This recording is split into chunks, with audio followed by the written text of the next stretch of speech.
Welcome to the 2025 Student-Centered Learning for Equity Conference. Daya yahina jipiki. Iuha chante washte nape chuzapilo na pilamayapilo. Leampetuki u iglu withayapi na wakayaja na wo uspe tawapi. Wiyuksha bikte.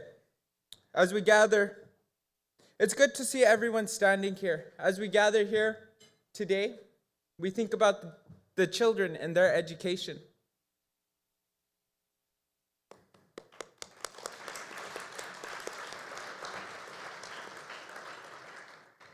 Ea midaku yapi tein kilt small imachi yapi. La ko mi charge ki wakian hotran I. Hello everyone, my name is Tate Kilsmall. My Lakota name is Speaks with the Thunder. And I greet you all with a heartfelt handshake.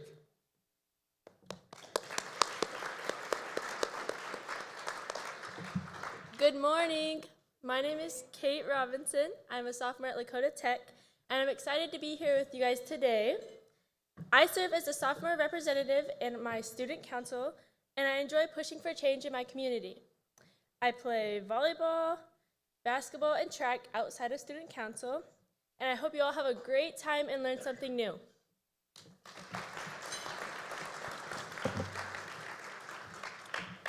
Tate and I, along with our classmates, Zinnia and Marcel, will be your hosts today. Whether you are here with us at Mystic Lake or joining us virtually, we welcome you. We have folks from across our state, region, 23 Native nations, and across the country who are part of the student-centered learning community, and we thank you for joining with us this morning.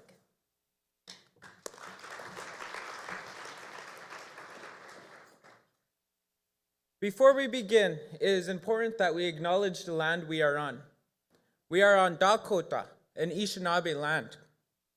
We honor our people and history and the continued contribution of our descendants. We recognize the indigenous people of this land.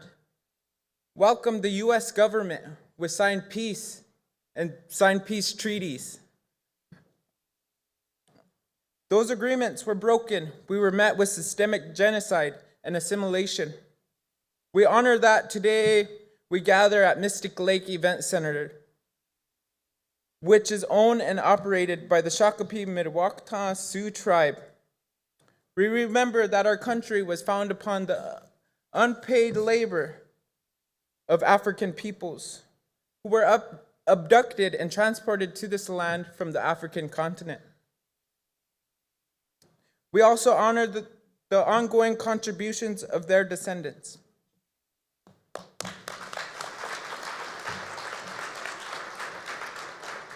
We recognize the immigrant and American-born workers of African, Asian, and Latin descent whose labor remains hidden in the shadows, but still contributes to the well-being of our collective community. We acknowledge that the theft of labor is the theft of generational progress. They deserve all the credit and recognition that was taken from them. We also recognize the pain and suffering that was caused by this. Nearly all people of color have been robbed of the opportunity and wealth that their ancestors might otherwise have passed on to them. Before I continue, I want to take a moment to honor and acknowledge missing and murdered Indigenous people. We face a hidden and silent current genocide. This genocide has never stopped. Never forget, their lives matter, their stories matter, and we stand with their families and communities seeking justice and healing.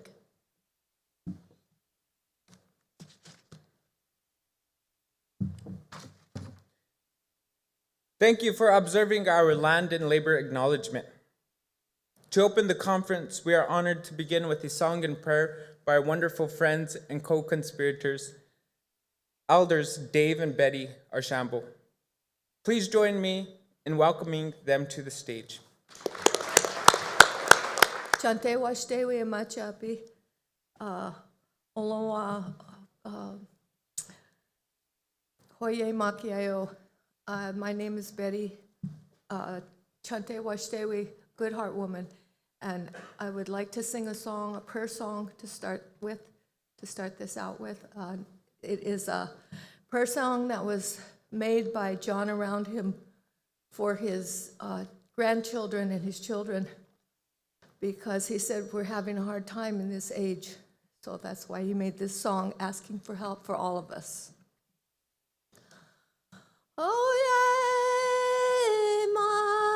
makiayo, che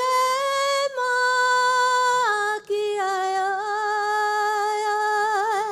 oh yeah, makiayo, oh makiayo, hey, daku.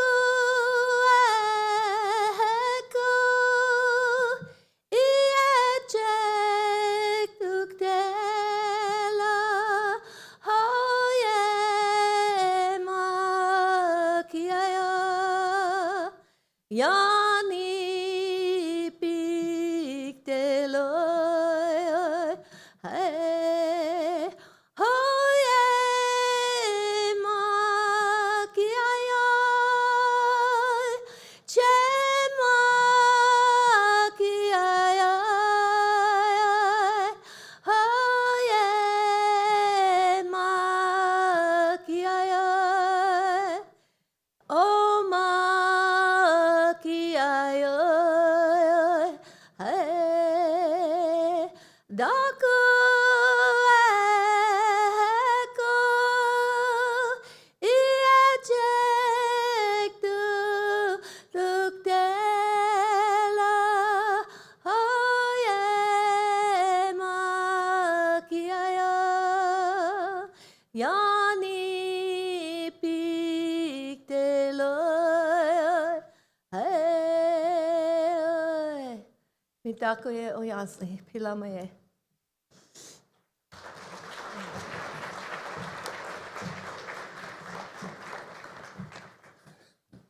Good morning. Guys, sit down.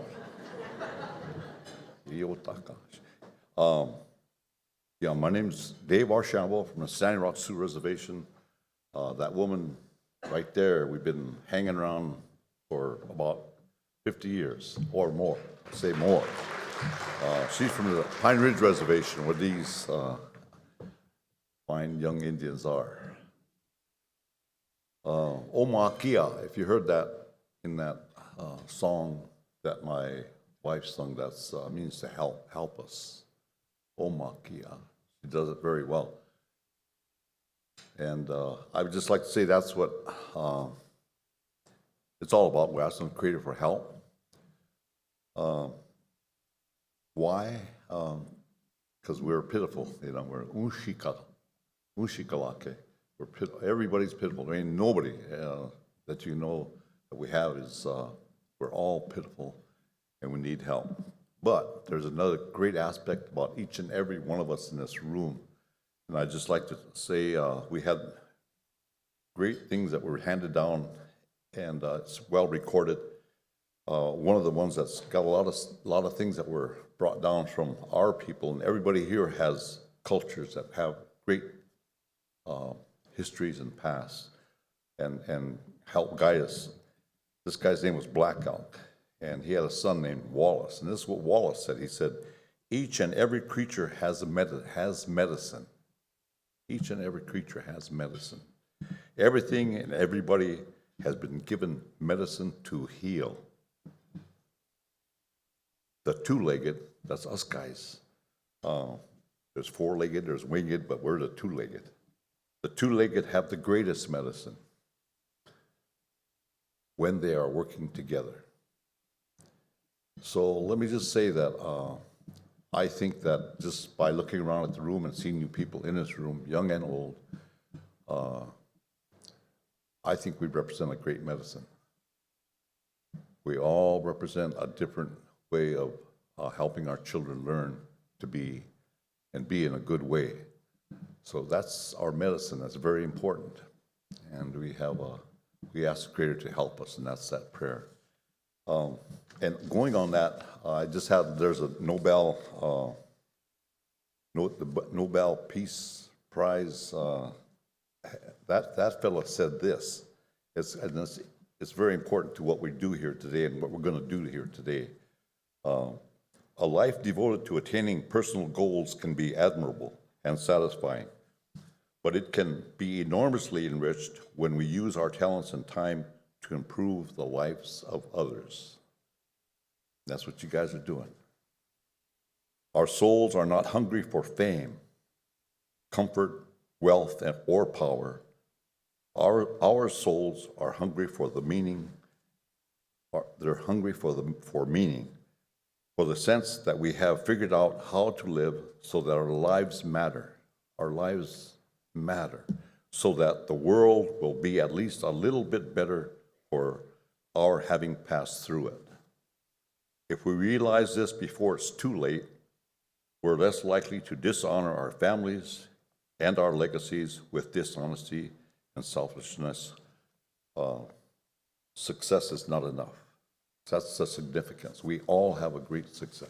Seeking success is one thing, but success, significant, to be significant, no matter what you're doing to help others is really what it's all about. And so we ask for that prayer that the Creator, Wakantanka, or however you understand Him, we all understand Him in beautiful ways, and we express ourselves as such. So today we have great ideas to help other people with our schooling and the way that we help the children, the youth.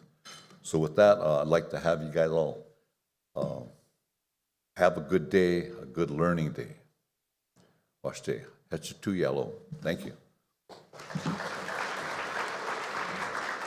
For those of you just tuning in, welcome.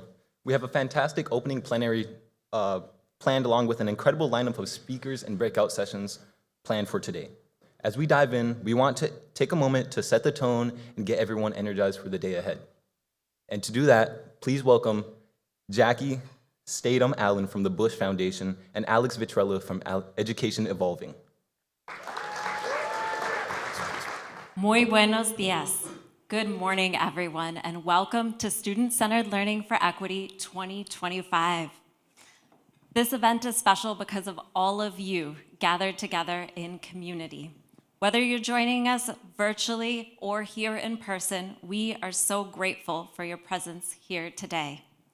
Every year, we gather in community around the shared belief in student-centered learning for equity, the belief that student-centered learning must be equitable learning. Thank you, Alex. I couldn't agree more.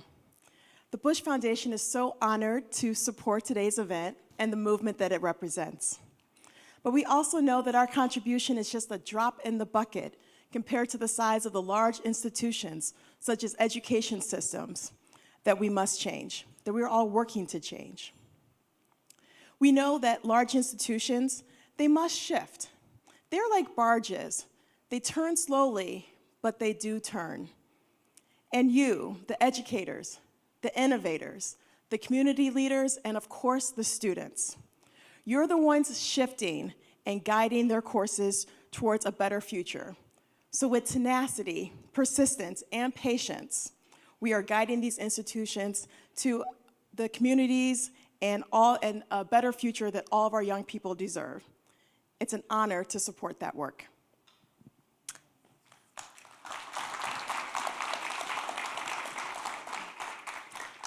And now, that work, your work, is needed more than ever.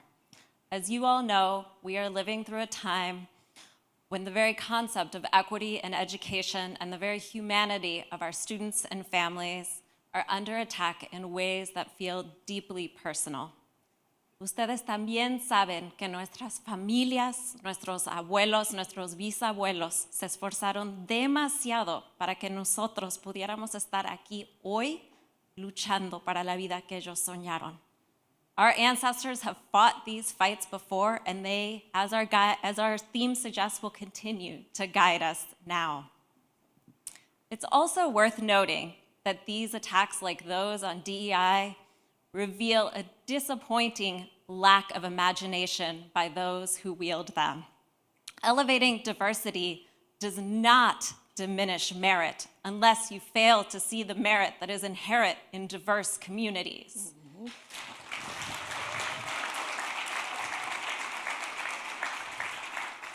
Inclusion does not mean discrimination, in fact, quite the opposite, unless you view uplifting others as something beneath yourself. Yes. And equity is neither a secret agenda or a buzzword. It's a fundamental belief in what every student deserves. By standing here today, we are daring to imagine a future where all students have access to an education that respects their identities, their histories, and their dreams. Student-centered learning is about creating a space where every young person gets the support they need to flourish, where every voice is heard, where every story matters. It's a space for the stories we carry and the futures we create.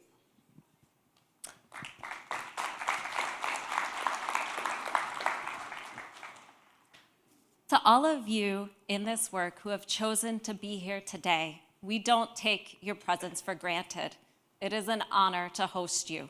We understand that you are exhausted and that every extra moment and interaction requires careful consideration, and we are grateful for you being here today and trusting us. Now, I want to point out that this event was carefully designed by a group of leaders from across our region who took great care to design a very special day for you. So now, I would like to invite members of the Advisory Council to please stand up. Come on. I can see you guys.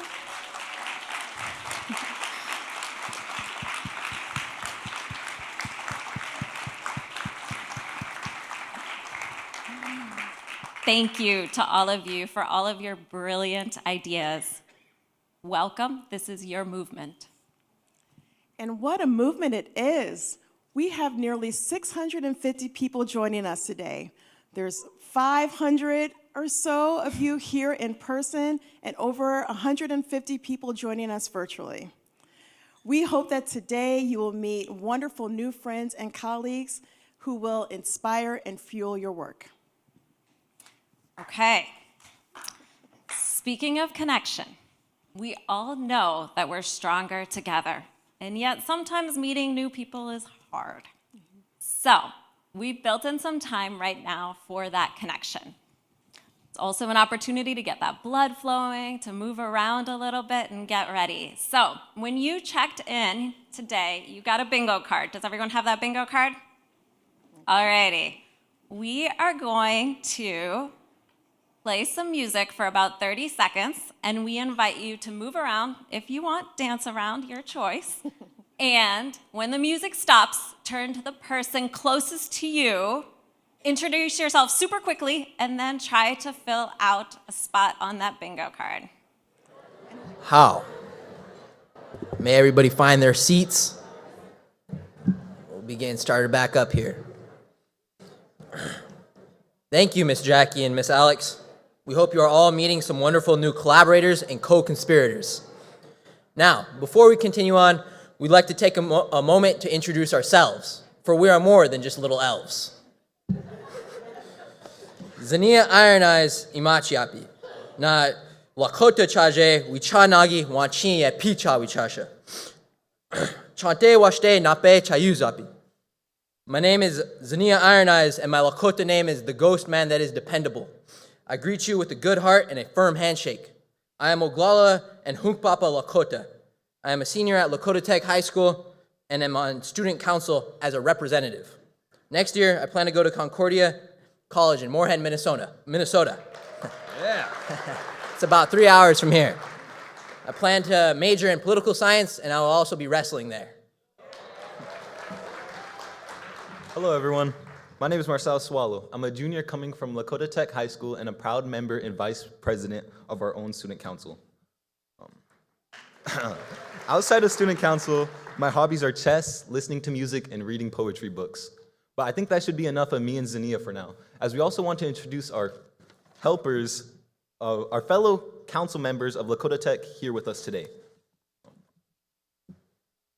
Lizzie Robinson, Adrian Slowbear, and Derek Merrill, who are helping lead this event.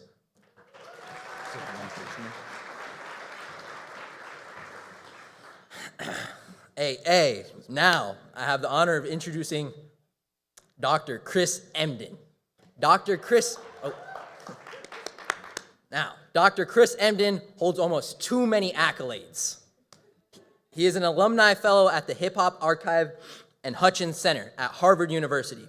He's a scholar in residence at Lincoln Center for the Performing Arts and was STEAM ambassador for the U.S. Department of State and ambassador for minorities and energy for the U.S. Department of Energy. Dr. Emden holds a PhD in urban education with a concentration in mathematics, science, and technology. Master's degrees in both natural sciences and education, and bachelor's degrees in physical anthropology, biology, and chemistry. He is the creator of the Hip Hop Ed social media movement, Science Genius Battles, and the Create Accelerator, an initiative that funds nonprofits focused on culture and education. He has been named one of the 27 people bridging divides in the United States by Time Magazine and the Route 100 list of most influential African Americans. He's the author of numerous award-winning works, including the Strage Prize awardee, Urban Science Education for the Hip Hop Generation, and New York Times bestseller For White Folks Who Teach in the Hood and the Rest of Y'all Too. He has some latest books in the works as well, and I'll leave you with this quote: "Education is not memorization. It is the activation of the imagination and a path towards liberation." Thank you. Thank you. Man, that young brother described his name as the ghost man that is dependable. That was a dependable introduction. Thank you, sir. You made me sound so important. Thank you so much for that. Greetings, everyone. How are you? I am super excited to share a few words with you today, and I'm going to tell you ahead of time that I was allotted 30 minutes, but I'm going to go at least 32. The theme of the conference just strikes me so heavily in the heart. The stories we carry and the futures we create. And so with a powerful theme like that, I would be remiss if I didn't begin articulating my perception on that phrase, and also sharing with you what I've learned about the stories that I carry and the futures I choose to create, with the purpose of maybe possibly it providing some exemplar for how we move forward in this work. Is that okay?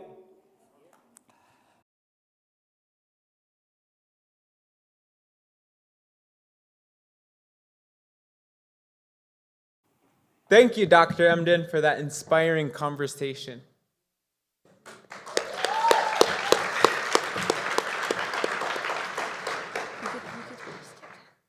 Now that one is one to remember right there. The energy, the excitement was amazing. It shows pride in his work that he dedicates not only to the children, but to each and every one of us here. He is the one that is going to make the future brighter for us. This keynote speaker has touched my heart in one of the biggest ways. He has shown me about my haters, about the industry of our school system, and how we need to break that. I would like to welcome everyone back to our lunch plenary. Once again, my name is Zania, and this is my fellow co-host, Marcel. Marcel here is made out of animal cells, not plant cells. So let's get that right. We hope you enjoyed your morning session. Please make your way to your tables with your lunches. If you don't have your lunch yet, please help yourself. And just remember, we didn't pray for these baguettes, we prayed for better days. Hey, Marcel. How was your morning going, man? My morning was good. We got to see that amazing choreography and dancing from Golden Mist, and we got to hear some amazing speeches and all this spoken word from Dr. Chris Emden. Him talking about the recessive trauma that we carry and all this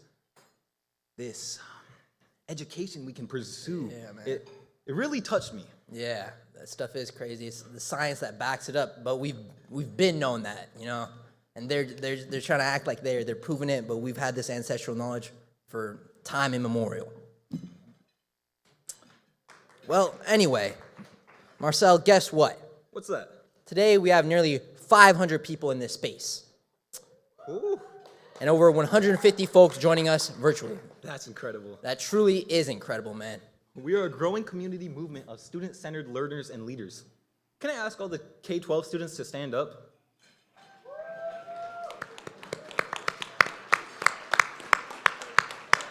Now stay standing. What about all the educators? Raise your hand. Wave hello to all the students standing. Yeah. All the a round of applause to all the teachers in the room with us.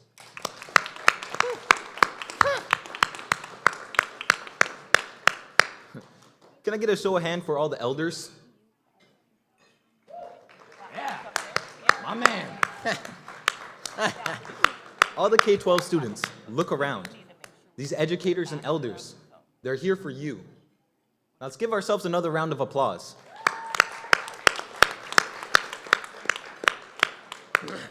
Yes, big welcome to all the K-12 scholars in our virtual and in-person spaces who are also here co-presenting workshops. It is an honor to be in the space with you. Now, for this next part of our day together, we are asking the adults in the room to listen to us, the youth, tell our stories. First, we will hear spoken word from True Art Speaks, and then we will invite the youth to tell their stories. True Art Speaks is an arts and cultural organization founded in 2006 by Tish Jones.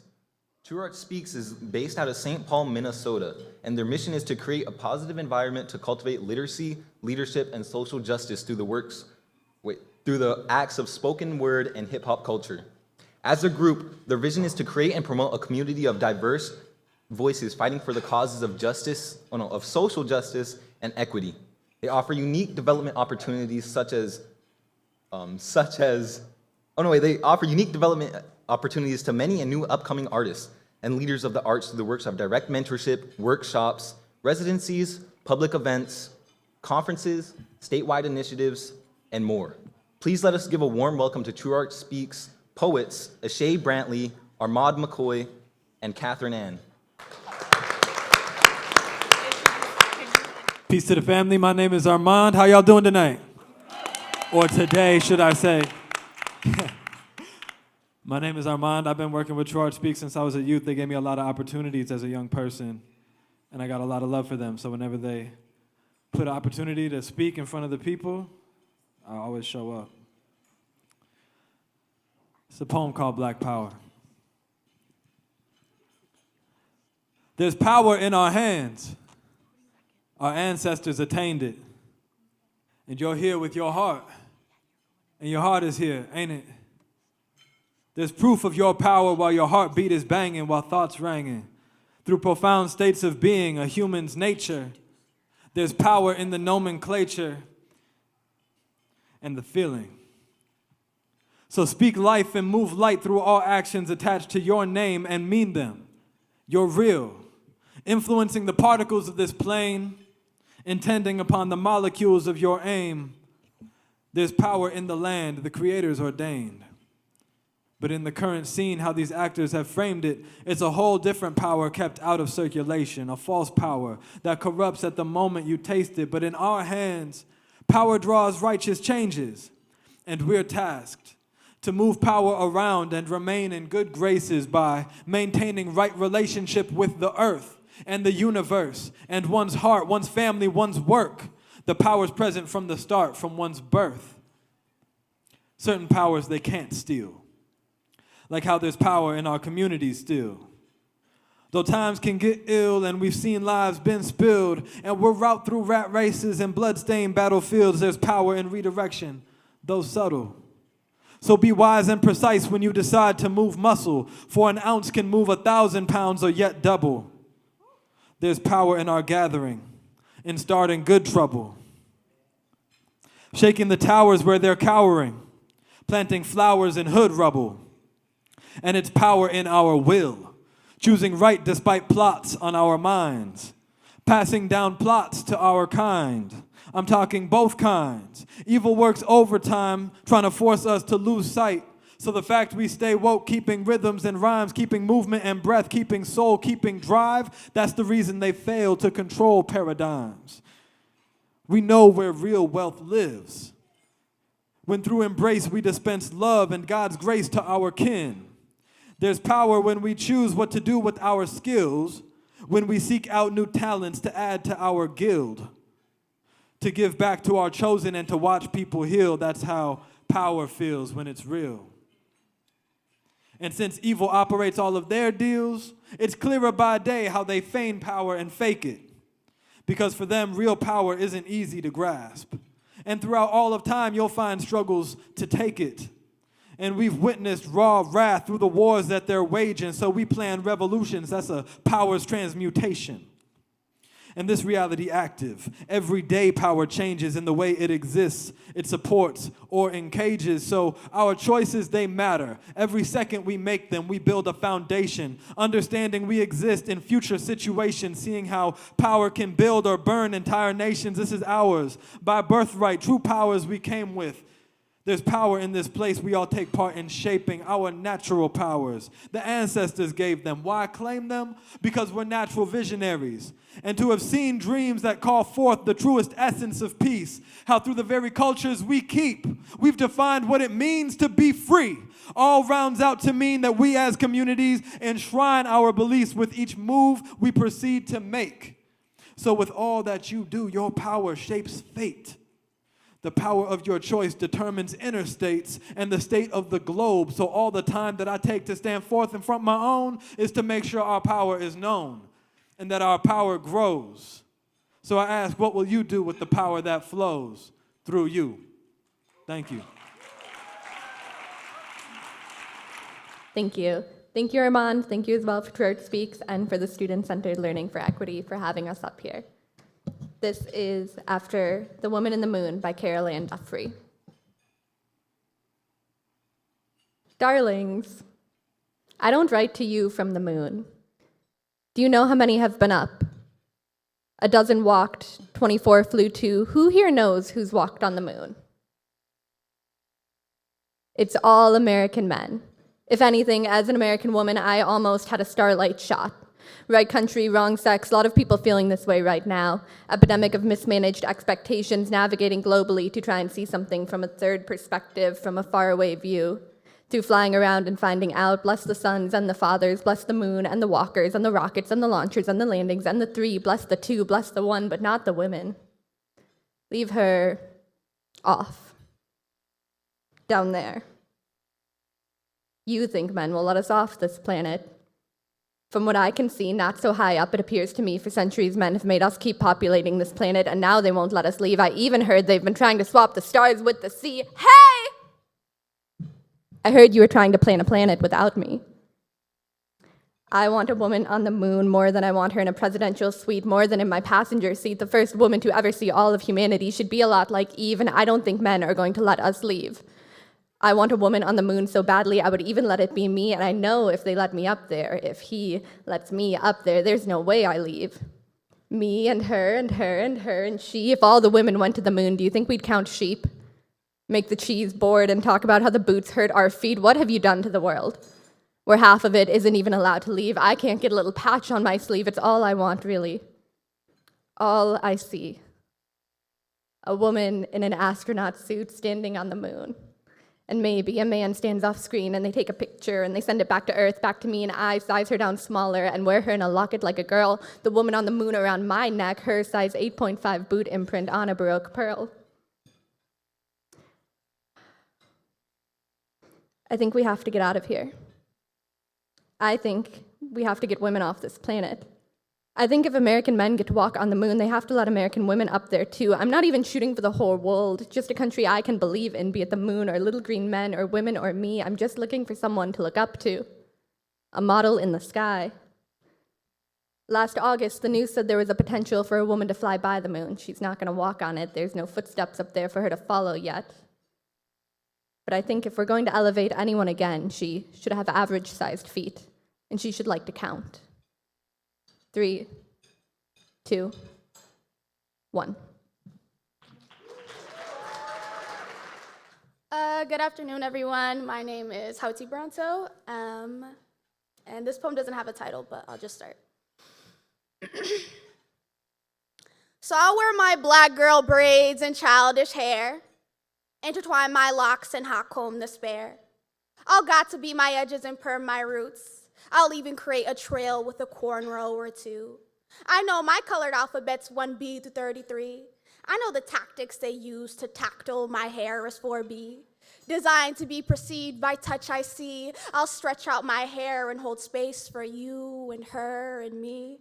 I'll finger curl the dead, lost and forgotten. I'll buy the $33 4-ounce product. I didn't know the company sold, that one's on me, I got it. I'll keep an eye out for the pending lawsuit and be ashamed that I bought it. I'll eventually revert back, I can't stand the heat. I'm just trying to make her more manageable for you, I mean me. I want the bust down and bars with beads. I want the range of color, maybe blue, maybe green. I know the controversy with certain types of color on me. Don't want to seem too fast, so I'll stick to a black, honey blonde, dark brown, don't mind me. I can remember a time when my neck started to ache, I'd lay my head on her thigh and slowly fall asleep. A peace I dream, a peace taken away from me. My womanhood started when I was up 2 hours early just to lay my scarf. All the responsibilities on me, making sure no flakes or lumps could be seen. But I know what they mean when they ask if I really wash my hair 2 times a week. The heat that my hair takes, I know it's incomparable. The black girl folktale, a story I hold with care now. Thank you. This story is a great example of students bringing their strengths and assets to shine in their communities. Please give a round of applause to Ashay Brantley, Armand McCoy, and Catherine Ann.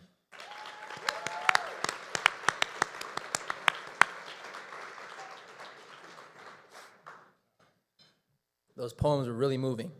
Now, today's lunch plenary invites the SLC4E community to continue this conversation together. Now we are going to shift our attention to the stage in the center of the room.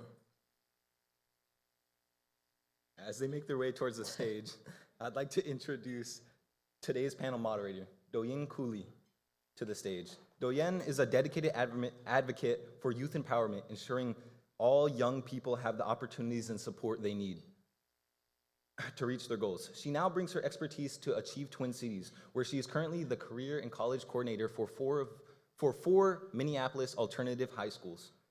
Doyen has a passion for listening to and amplifying the voices of her students, and we are excited to have her here today. Let's give her another round of applause. Again, my name is Joanne Cooley. I work with Achieve Twin Cities, and today we're just gonna give our center stage to our students. So before we put on the mic, I'm gonna open the space to all other young people and students in the room.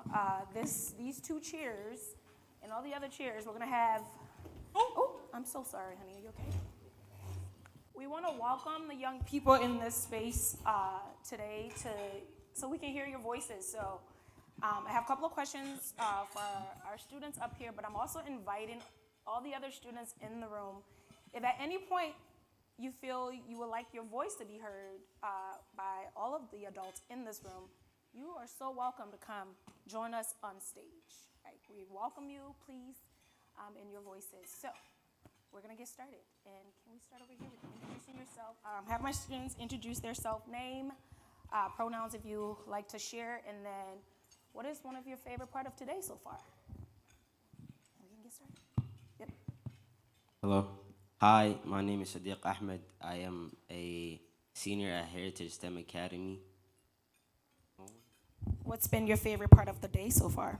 My favorite part was Chris's speech, definitely. I think it was very inspirational, and it got me hyped. So I don't feel nervous up here right now. And also that lunch got me ready for this. So. I agree. Can we go over here? Okay. My name's Nimpal Kunya. I'm a senior at Stillwater Area High School. My favorite part was definitely Chris's speech and also the breakout rooms and being able to hear from everybody. It was really sweet. Hi. My name is Taz Hassam, but just call me Taz. It's just easier. I'm a junior at AIM Academy of Science and Technology, and my favorite part of today was the speech of, I forgot their names. The spoken words? Oh, not Chris. Truth Heart Speak? You mean the group that was just up? I loved their speech about like him loving his wife and like her singing. It was really sweet and nice. Yeah, I liked that. Thank you. We're gonna pass the mic. Hi, my name is Anque. My pronouns are she, her. I go to Roseville Area High School. My favorite part of today so far was meeting new people and mingling. Good morning or afternoon. But my name is Adrian Slower. I go by she, her. I'm from Lakota Tech High School. I'm a junior. My favorite part about the day was just getting to meet all of you guys first thing in the morning. Thank you all for that. I hope you all get to talk about your favorite part of today. So we're gonna get started with some questions. First question I have for you. So today our topic is around the future we create. And one of the reasons I tell students that like I knew for a very long time at the age of 10 that I was gonna be working with young people. You couldn't ask me anything at the age of 10. That's what I've been doing for the past 15 years. I love my job. And I truly believe, I know this is gonna sound funny, like when Whitney Houston said, I believe the children are the future, I truly believe the children are the future. And I truly believe that in this world we are creating, I tell my students all the time, I already have my degree. I'm good. This is your world. And so my first question for you all is, how do you imagine your education will influence the future you want to create? Anyone can get started. My education after high school, I plan to attend the U of M and probably major in business. And I hope I could do something with that business degree that includes community, working to better the community, and basically having affordable housing for people that are new to the United States that are just trying to make a living. I feel like everybody deserves a chance to start a new life, even if they didn't come here the right way.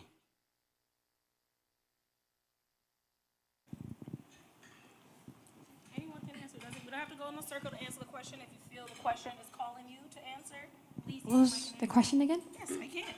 How do you imagine your education will influence the future you want to create? Our education right now?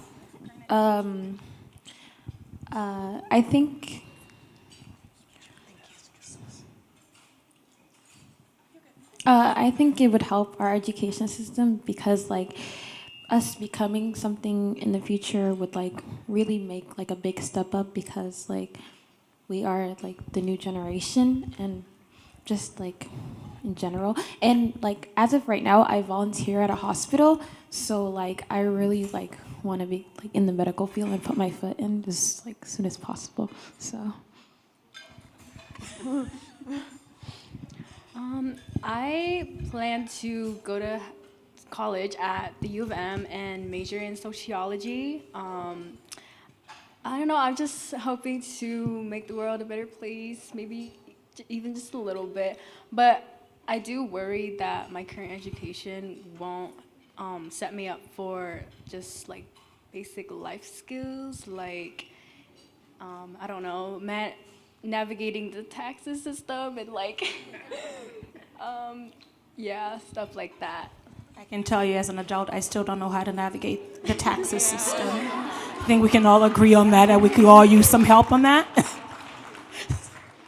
All right, My next question for you is, how can schools better help students turn their stories into tools for change? When you think about your own stories and how you are currently as a student, how can we as educators in this room listen more to your stories and use the stories you've learned to impact the changes in school? I think it's just like simply just by listening to us. Like, I feel like time and time again, people are like so stuck on, oh, we need to stick by the curriculum, we need to stick by the deadlines, we need to stick by this and the third, to the point where they almost forget that these students have their lives, that these students are like people as well. So just having a listening ear and being able to just listen to, oh, like, who are you? Like, I know you're a student, but who are you? And being able to provide that in your own curriculum, provide that into your own teaching, and being able to form that connection with your students is the most important thing, honestly.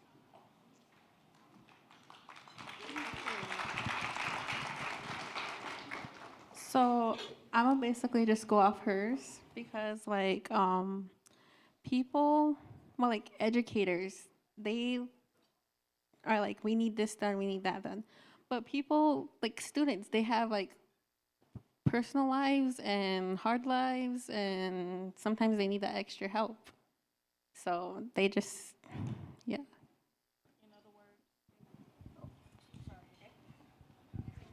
Again, can you hear me? I hope you all are hearing our young people. They're asking for you all to listen to them, that they're not just students, they're also young adults trying to figure out the world that they're in. So they have other responsibilities. They love doing their math homework, but outside of that math homework, what else are they interested in, right?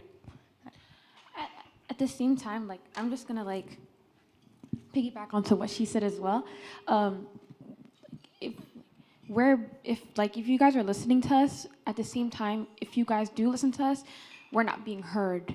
Like, just like in general, when we're trying to talk to an educator about our personal lives and how, like, you know, like specifically deadlines and how we can't fit the deadlines, you know, we have actual things to do with our lives.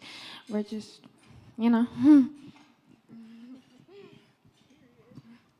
I feel like if school is a safe space for everybody to say what they want, to have dreams that people are not gonna be like poke at, and everybody is included, I think that would make like a big change in how students think and feel. If they're comfortable, I feel like they would be more open to talking to teachers, their peers. They won't think that the things that they say out loud are dumb or laughed at. So I feel like the first step is making like a classroom a very safe space where students feel comfortable in.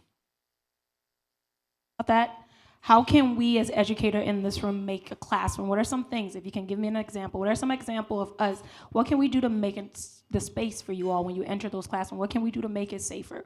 What can we do in those classrooms to make you feel welcome, that you can come in here and say how you're feeling and state your opinion without feeling judged? What are some things maybe some of the educators in this room could do in their spaces to make you feel like you belong?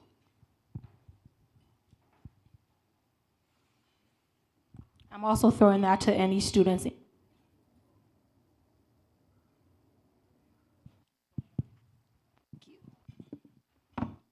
So I'm gonna throw that question also to students in the audience. If you have an answer for that question, what are some examples you feel your teachers and educators in the building can do to make the classrooms, all the schools in general, a more welcoming and safe space for you to be able to be your authentic self?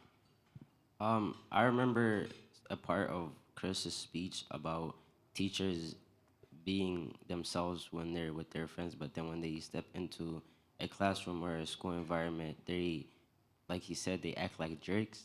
So I feel like if teachers are just them true selves, where if they treat students very well and they joke with them, listen to them, I think that would be a very good way to go about it. I think that like if you have not like you don't have to have a personal connection with your like student. At the same time, you can just like obviously like feel like just in general, all students see you as like your personality and how you act. Like you could be a whole different person when you go home, but then when you step in the classroom, you could act different. That's why I think that your personality actually reflects who you are. And like just in general, like if a teacher is like being like rude to me, like it's just gonna the whole entire year, yeah, if you're gonna be rude to me, then I can't open up to you as a student. Yeah, just echoing all of that, because a lot of times students look to teachers as their role model, like someone they should look up to since they are the adults in the room. So just know that teachers have a really big role in how the classroom feels. I'm basically echoing what everyone just said, but like being authentic and saying the quiet parts out loud is so important, because we as students can see through it, right through it. If you're trying to act or appear as professional as you can, we can see through that. So being as authentic as you possibly can is contagious. We'll all try to like mirror that, and we all see that. So I greatly encourage that. Okay, hey y'all, I'm gonna introduce myself. I'm Sherelle. I'm a junior that attends Expiration High School. I'm 17 years old. And could you rephrase the question for me?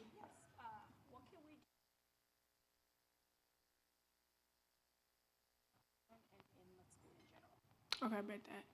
So, I'm hearing a lot about listening to your students, but also listening with action. Like taking action from what you hear is better than just listening and having it go out one ear and coming out the other. You know what I mean? So just taking action from what you hear. My name is Mel. I go to Expiration High School. One of the things that can like make us like feel welcome in a classroom is just like mainly like just checking up on the student. Like you never know what's going on at home. Like especially like like something could be going deep at home with your parents, siblings, or so. And, like it's sometimes the little things like how are you doing today, or what can I do? Like is everything okay? Is everything okay at home? It's the little things, the small things that matters. So yeah. Hello. Oh, my mic is back. So I like everything you all are saying, and I do agree as somebody who's been in the education system for a while that like students can read through the line. They know when you are lying. They know that when you're not yourself. They know that when you're showing up as my aunt call it, your white woman voice. They know that, right? They know you're very like, hi, how are you? And these young people are saying to us that in order for them to show up into our we have to do the same. And we also not just listening, but going further than just listening and putting work to what we hear. Is that correct? Perfect. All right, my next question for you all is, if you could design, actually no, I'm going to ask a different question than that. How do the stories we hear about our culture or community affect how we see ourselves? How do the stories you hear about your culture or your community impacts how you see yourself and how you move through the world? For one, I have a purpose. My ancestors was here. They didn't have a lot of choice. I'm here. I have a lot of choice. I have a lot of freedom. So I'm not here to just use my freedom for taking advantage. I'm here to change the world because I have the freedom.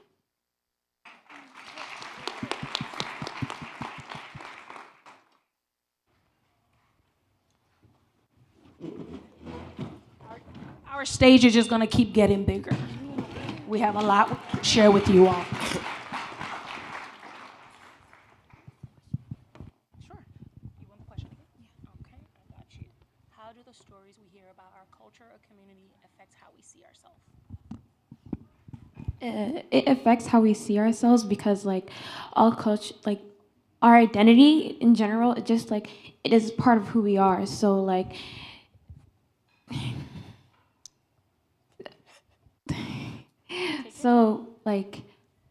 if like me being Somali, like if I were to see like how do we our community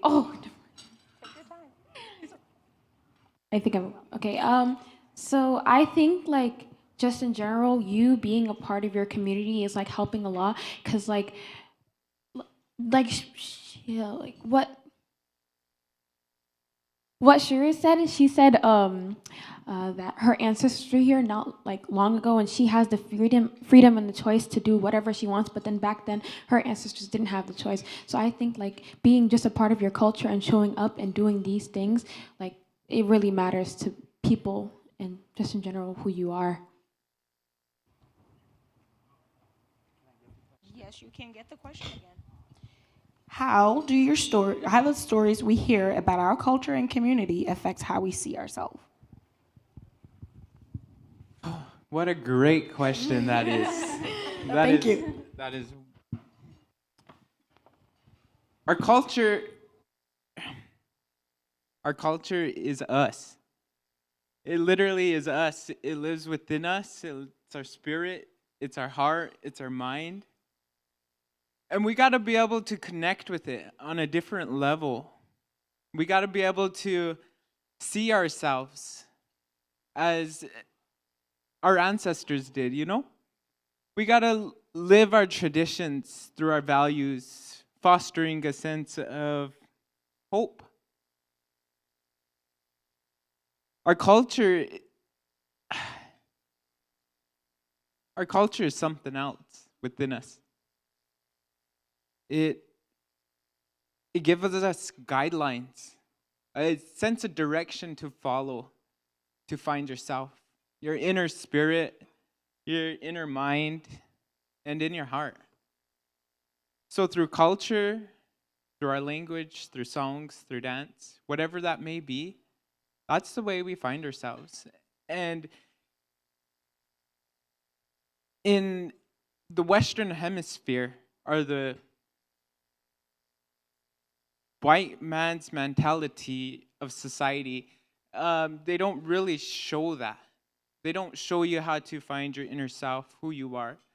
And through culture, you pick up different things. You figure out what you like, what you dislike. Thank you, guys.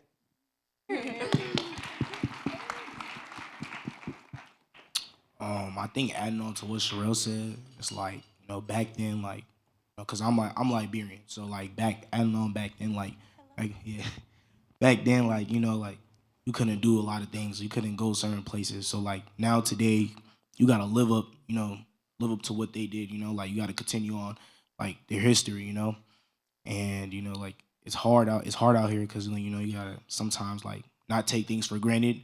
You're like, you know, like here, like you can't take this for granted. Like you only got one opportunity. So yeah, it's just like the little things, you know, you just gotta take it like for granted, you know, take whatever's there. Like if somebody's here to help you, like if you got like what's the word I'm looking for? Advocacy.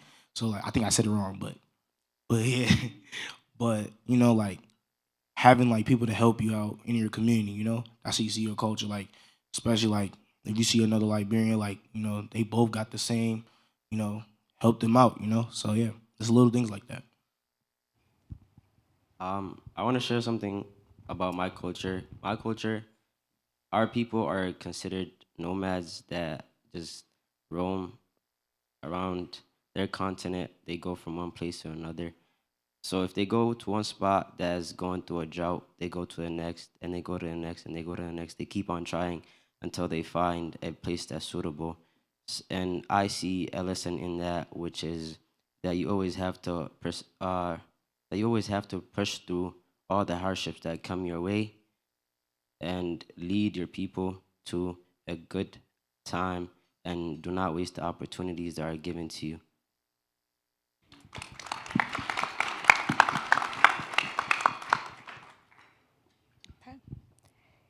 Are there any stories about your culture or community that you wish more people knew? So I'll give you an example of that. Hi, I'm also Liberian. Story of my culture and my people that I carry. I think a lot of people don't know that Liberia, I know a lot of time when we talk about Africa, we say that Ethiopia was the only country that was not colonized. Well, that's not true. Liberia also was not colonized. My country get our name from free slave, that when slavery ended here in the U.S., there were a lot of Black Americans that wanted to go back to Africa. However, the U.S. didn't know where to put them and where to send them, and instead got into a treaty with Liberia. And so a lot of our history is embedded in Afro-American history. I tell people all the time that the English that I speak is very broken because it was taught to my people by free slaves who themselves were not allowed to read and write. So a little thing about my culture. Anybody else want to share?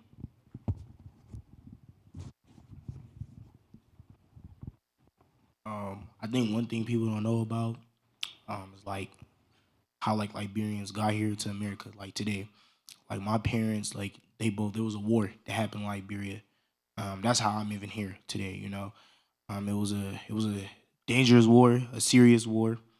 You know, you had people my age involved into it. A lot of people passed away. My grandma was in that war. My mom's brother was in that war. So that's something a lot of people don't know about. My dad, he was also a part of it. Like I know, like my auntie, my uncle, they had to go to Ghana. They had to go to Nigeria. They had to go to other countries. Other countries had to come in. Can't remember who was the president at that time. I wasn't even born at that time. So, yeah. So it's a lot. A lot of people don't know about that. So yeah.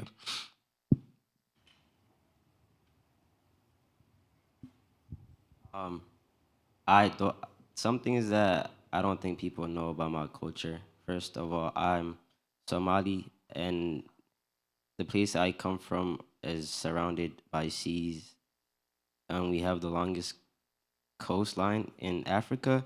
And some things I noticed from my culture and community is that people are very much community oriented. I know that people can say that for a lot of cultures, but when it comes to my culture, people are always looking out for other people, even if you come from different tribes. Even though there's a civil war going on, there's always someone out there trying to help someone else. I'm Somali as well, so I'm just gonna like echo what he said. So just in general, like our community, we really like we take religion as a big thing for us. Like just in general, it just makes us who we are. Islam, just you know. And one thing people don't know about my culture is that some people portray us to be like who like wow, they're so loud, wow, they do this and that, but we're not really like that. We just like just in general, we're just not like that.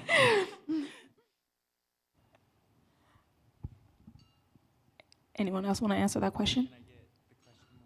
Yes, you can. Are there any stories about your culture or community that you wish more people knew? Well, I belong to the 7 Sacred Council Fires. My tribe is Oglala Lakota. And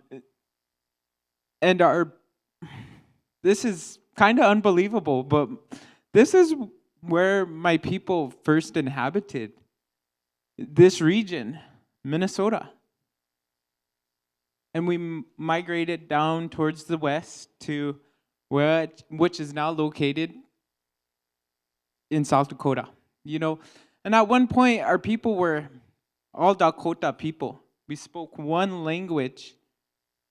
And through time and through our ceremonies and history, we began to pick up 2 extra dialects in our language. So now we have Dakota, Lakota, and Nakota. And these 3 have so much in common that we can understand each other, even speaking different dialects. Our language and our culture, I'm really proud of. It's who I am, and it's what I want to live.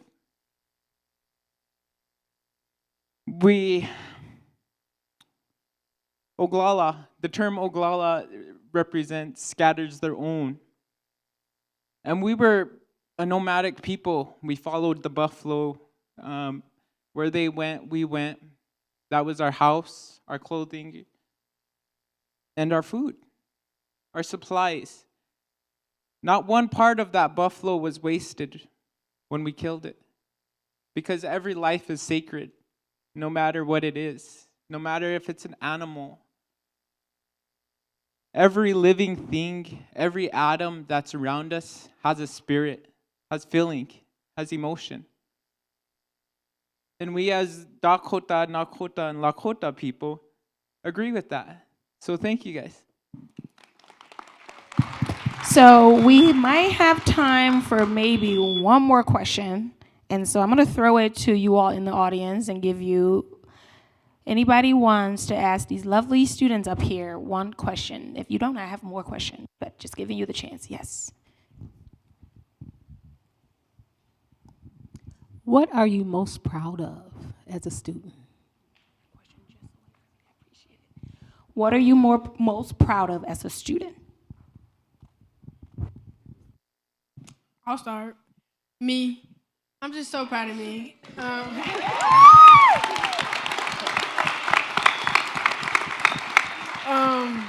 I just came a long way, and I don't know, the person that I am today, I never knew that I was gonna make it this far in high school, y'all. Y'all don't even understand. So I'm just so proud of me.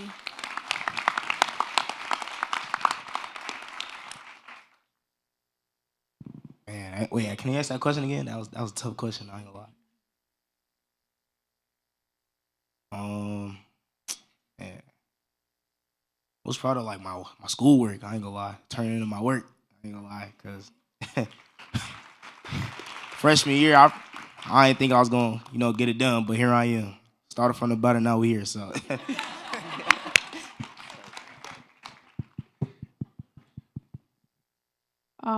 Me, it's actually my grades. My grades are, yeah, they're good. They're good grades. They're good grades.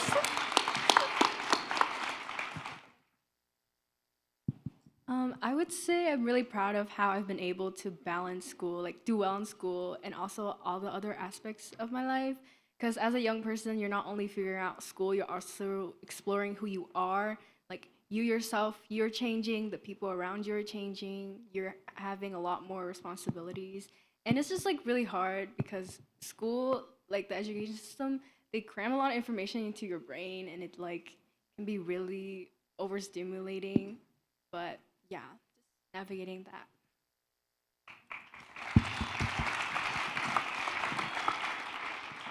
I'm also really proud of me because, my 8th grade graduation, I never knew I was going to make it, to my junior year. I thought I was going to, drop out because, like, there's a lot of people, like, there's a lot of things people don't know about me, like, just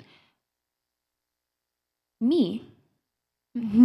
And, like, I would also, like, just in general be proud of, like, me as well as just my culture, what I bring to the table whenever, like, I represent something. Like, I really find pride in me being me,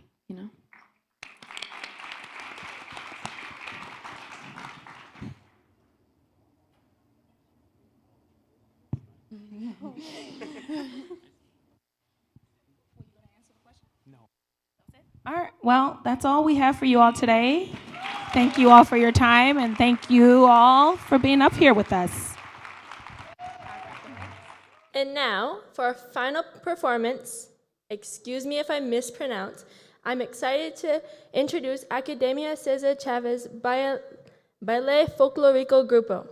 Academia Cesar Chavez is a school that helps students get ready to exceed expectations for high school, while allowing their students to grow and make mistakes. It involves parents by meeting with them to review their students' classwork and progress, and helps them to create a successful educational plan for their children. They also critique more traditional narratives in history, while maintaining momentum towards what students see in themselves. The program also offers bilingual classes, allowing students to take half their core classes in English and the other half in Spanish. And lastly, they allow their students to have their schedules built around their strengths. We're going to turn our attention to the back of the room. And without further ado, please join me in welcoming Minnesota's own Academia Cesar Chavez, who will close us out for the day.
Okay, that's it for our time here. If you'd like to continue your conversations, make plans for the future collaborations, please join us in the lobby for a brief reception. Thank you and drive safe. And remember, we all carry the stories of our ancestors, and they empower us to create the future we deserve. Thank you again, and have a great night. Happy Wash Day, Doksha Ake.